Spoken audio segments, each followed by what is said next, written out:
Alors, donc ça, c'était sur le versant intra-hospitalier. Ce que je pouvais vous dire par rapport au registre initié par notre groupe de travail, hein. Qu'en est-il après l'hospitalisation sur la prise en charge en ambulatoire? Alors en France, on se cale sur les recommandations européennes, hein. Ça fait longtemps qu'on a renoncé à édicter des recommandations spécifiques franco-françaises. Ça a eu lieu à une époque, où il n'y avait pas grand-chose à dire d'ailleurs, où chacun pouvait raconter ses propres recommandations. Maintenant, les recommandations sont devenues extrêmement consensuelles et je vois bien que, par exemple, les recommandations canadiennes sont quand même très superposables aux recommandations américaines ou européennes. Donc maintenant, voilà, c'est les recommandations européennes, point final. Il n'y a que les Anglais qui continuent à avoir leurs recommandations propres, avec souvent quelques nuances. D'ailleurs, les Anglais sont souvent assez provocateurs et continuent de l'être, que ce soit pour l'hypertension, un peu moins pour l'insuffisance cardiaque, mais quand même. Donc nous, voilà, on suit le mouvement européen. Alors ces recommandations, elles sont sur un calendrier qui est finalement maintenant un peu le même que celui des États-Unis. Donc les dernières grandes recommandations, c'était en 2008. Et il y a eu un update il y a 2 mois qu'on a évoqué hier, qui concernait essentiellement les devices et puis l'assistance ventriculaire. Alors bon, on va pas détailler ces recommandations-là, parce que vous les connaissez, c'est les mêmes que les vôtres, que ce soit pour les médicaments et pour les devices. La seule petite nouveauté, donc maintenant il y a une valeur seuil de FEVG qui est de 35%, mais c'était déjà le cas en 2008, pour la sélection des patients, pour la resynchronisation et les défibrillateurs. Et maintenant, ces recommandations-là nous indiquent de penser à la resynchronisation dès les classes NYHA2, et pas seulement les classes NYHA3 et 4, mais à condition d'avoir un QRS très élargi à plus de 150 millisecondes. Et de considérer les défibrillateurs également chez les patients. Par contre, il n'y a pas eu trop de nouveautés pour les défibrillateurs, je crois. Pour ce qui est des assistances ventriculaires, on en reparlait ce matin. Pour la première fois, il y a eu une recommandation qui a été donnée, mais qui est une recommandation extrêmement modeste, en fait, hein, qui a un niveau de recommandation classe 2B. On peut faire, mais on peut aussi ne pas faire. Il n'y a pas encore vraiment beaucoup de preuves chez les patients qui sont en classe 3B4. Voilà. Donc voilà ces recommandations donc, sur lesquelles on se cale. Alors, est-ce qu'on les respecte bien? Donc on a eu une petite idée à travers le traitement de sortie de l'hospitalisation. On a eu également quelques enquêtes en ambulatoire, impact réco, et avec 2 phases qui ont été menées juste avant la sortie des recommandations de 2005 et juste après, donc en 2006. Pour l'instant, on n'a pas encore renouvelé ce type d'enquête. Donc, qui ont été faites auprès de 500 cardiologues, qui incluaient des patients qui avaient une FEVG à moins de 40% et qui avaient une insuffisance cardiaque NYHA 2 à 4. Donc il y avait eu 2000 patients inclus dans chaque phase. Alors je ne vais pas trop rentrer sur les caractéristiques cliniques. C'était des patients qui étaient évidemment pas très âgés, autour de 70 ans, qui étaient majoritairement classe 2, classe 3 de la NYHA avec une FEVG moyenne autour de 33%. C'est un certain nombre de leurs caractéristiques cliniques qui sont assez classiques. On peut voir au passage qu'il y a quand même un tiers des patients qui ont un QRS large dans cette population-là, donc qui pourraient être quelque part candidats à la resynchronisation. Et à nouveau, l'histoire de la fréquence cardiaque. Vous voyez, chez les patients ambulatoires, donc a priori déjà sous traitement optimal, et que la fréquence cardiaque moyenne est quand même, reste assez élevée, autour de 73 par minute. Alors, qu'en est-il des médicaments prescrits chez ces patients-là? Alors, je ne sais pas si vous arrivez à bien voir. Donc, en bleu, c'est les diurétiques. En jaune orangé, c'est les IEC. Et en orange, c'est les ARA2. Alors, si on regarde déjà IEC et ARA2, donc on voit qu'à peu près 90% de ces patients ambulatoires, qui sont quand même des patients un peu sélectionnés, recevaient des IEC et des ARA2 dès 2004. Et en 2006, un petit peu plus, presque 100%, on va dire, de ces patients étaient correctement traités. Pour ce qui est des bêta-bloquants, on avait 2 tiers des patients qui recevaient effectivement les bêta-bloquants, donc il y a 5 ans, et il y a 3-4 ans, 70%, donc une petite amélioration dans l'utilisation des bêta-bloquants chez ces patients-là. Pour ce qui est des anti-aldostérone, on a vu que c'était à la fois des classes NYHA2 et 3. On avait un tiers des patients qui étaient sous anti-aldostérone, que ce soit en 2004 et en 2006. Et 20% de nos patients continuent à rester sous digoxine, ce qui reste pas mal. Alors finalement, le taux de prescription que ce soit d'IEC ou Arado ou de bêta-bloquant paraît plutôt assez sympathique, hein. Par contre, pour ce qui est des doses, c'est comme toujours un petit peu moins bien. Si on reprend les doses cibles telles qu'elles avaient été définies par les recommandations, vous voyez que pour ce qui est des IEC, et même encore pire pour les ARA2, on a moins de la moitié des patients qui atteignaient effectivement les doses cibles. Et pour ce qui était des bêta-bloquants, c'était encore moins bon, puisque moins d'un quart des patients atteignaient la dose cible de bêta-bloquants. Alors ça, c'est les données pour les médicaments. Je n'ai pas de données spécifiques franco-françaises pour ce qui est de l'utilisation des devices. J'ai repris en fait ce résultat qui est issu du registre européen que j'évoquais tout à l'heure, avec cette phase pilote qui a été faite au début de 2010. Alors quand même la majorité de ces patients-là avaient été inclus plutôt en Europe de l'Est, plutôt qu'en Europe de l'Ouest. Donc après, ce n'est pas forcément les mêmes chiffres qu'on a en France. Mais ce qui était intéressant, enfin ce que les auteurs ont voulu montrer, c'est que si on prend par exemple le défibrillateur automatique implantable, a posteriori, un tiers des patients inclus dans ce registre-là auraient dû avoir un défibrillateur, d'après les recommandations. Et dans ce tiers de patients, seulement un tiers avait effectivement un défibrillateur. Et c'est pour la resynchronisation, c'est encore moins bien, puisque seulement un quart des patients qui auraient dû avoir une resynchronisation d'après les recommandations avaient effectivement une resynchronisation. En France, je ne sais pas si c'est très différent de ces chiffres-là. C'est possible que ça soit à peu près ça. On reste quand même un peu en retard si on devait vraiment suivre les recommandations en termes d'implantation de défibrillateurs et de resynchronisation.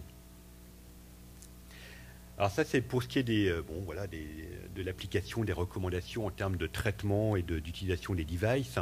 Mais ce n'est pas seulement ça la vraie vie de l'insuffisance cardiaque chronique et de son suivi. Et vous savez bien que le problème, et donc ça a été longuement évoqué déjà hier et puis encore un petit peu ce matin, le problème c'est d'éviter à ce que les patients reviennent trop souvent à l'hôpital, hein, parce que c'est vrai que ça reste ce qui mine l'histoire naturelle de ces patients, c'est c'est la qualité de vie bien sûr, mais également les réhospitalisations itératives. On a vu tout à l'heure un certain nombre de facteurs précipitant dans notre observatoire d'insuffisance cardiaque aiguë. Ça, c'est un autre registre. On voit quand même que dans les causes de ces décompensations répétées, ce qui apparaît souvent, c'est quand même le défaut de suivi du patient, la rupture thérapeutique, le régime sans sel, etc. Ce qui était intéressant également dans ce registre-là, c'est qu'à l'évidence, les symptômes de décompensation ne sont pas forcément très brutaux et apparaissent déjà dans les jours qui précèdent, qui laissent sous-entendre que ça pourrait quand même être détecté et pris en charge avant l'hospitalisation. Donc l'idée est apparue il y a déjà un certain nombre de temps qu'il faut travailler de façon un petit peu différente et essayer de travailler ensemble, c'est-à-dire j'en parlais hier, travailler ensemble avec les différents acteurs de santé qui tournent autour de l'insuffisance cardiaque, et notamment les généralistes et les paramédicaux. Donc il y a eu tout un enthousiasme depuis une quinzaine d'années autour de la création de réseaux, d'unités d'insuffisance cardiaque pour essayer d'améliorer ce suivi des patients.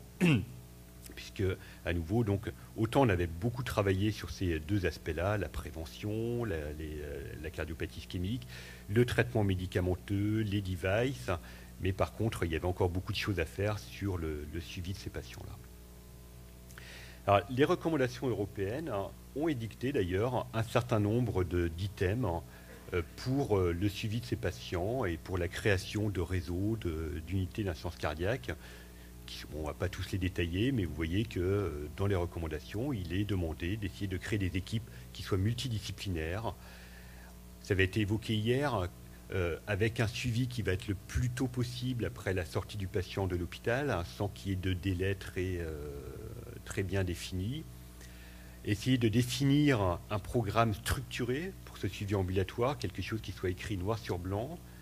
Essayer de créer des structures permettant un accès simple des patients et qui va permettre donc d'éduquer, d'optimiser ce traitement et de détecter plus précocement les signes d'aggravation. Alors, il y a beaucoup d'études, on ne va pas du tout les détailler, mais il y a eu beaucoup d'études qui ont été publiées depuis depuis même le début des années 90 sur ces réseaux, avec un certain nombre de modalités, un certain nombre de méthodologies qui n'étaient pas toutes les mêmes évidemment dans chacune des études, et qui montrait globalement, donc là c'est une méta-analyse, parce qu'il y a eu pas mal de méta-analyses de ces études-là, celle qui avait été publiée en 2004, qui montrait que grosso modo ça marchait plutôt pas mal. ça ne marchait pas toujours très bien sur la mortalité totale, hein, mais par contre, à l'évidence, ça marchait assez bien sur le taux de réadmission des patients. Alors, donc, toutes ces études-là avaient souvent leur méthodologie propre, hein, et finalement, pour l'instant, il y a un certain nombre de questions qui ne sont pas encore très claires. C'est de savoir comment faire dans le cadre de ces réseaux, de ces unités d'insuffisance cardiaque, hein, quel délai après la sortie de l'hôpital, avec quelle fréquence revoir les patients, est-ce que ça doit s'adresser à l'ensemble de la population, est-ce qu'il faut sélectionner précisément certains patients en fonction de leur gravité, en fonction de leurs conditions sociales, etc. etc. Et quel est le système le plus efficace. On a vu que sur la mortalité, ce n'est pas évident que ça marche si bien que ça. Ça semble marcher sur le taux de réadmission précoce, mais est-ce que ça marche vraiment sur le taux de réadmission à 1 an, 2 ans, 3 ans? Et puis au bout du compte, est-ce que tout ça va nécessiter beaucoup d'investissement en termes d'énergie, puis peut-être même d'argent. Est-ce que ça va être réellement efficace au point de vue économique? Donc tout ça n'est pas très clair. Et puis à l'évidence, intuitivement, on devine bien que la façon de procéder va être très différente d'un pays à l'autre, d'une région au sein d'un pays, d'une région à l'autre, pardon, en fonction du type de population, de sa gravité, en fonction de l'historique et du type de réseau de soins qu'on peut avoir dans chaque pays. Alors, juste vous relater de ce qu'on fait en France. Il me reste encore un quart d'heure, hein, c'est bien ça? Un peu moins. Non, j'en ai plus pour très longtemps là.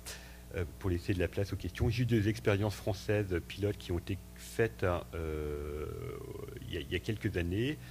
Une à Nantes avec Jean-Noël Trochu et puis une à Paris, hein, avec des méthodologies pas très différentes. Donc à Nantes avait été créé un système de réseau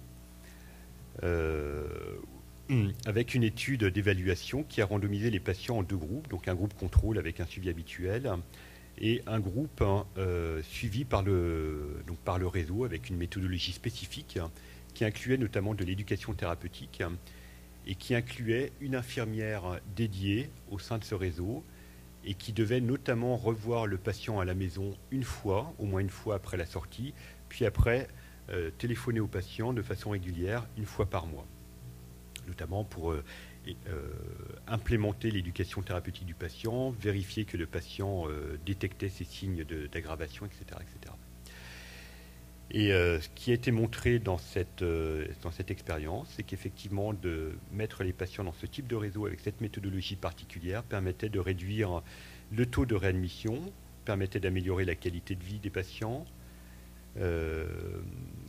et permettait de gagner de l'argent, essentiellement par la diminution, évidemment, du taux de réadmission. L'expérience parisienne n'était pas fondamentalement différente, a priori, en termes de méthodologie, dans le sens où les patients étaient également recrutés au cours d'une décompensation cardiaque. Par contre, on n'avait pas randomisé les patients en 2 groupes.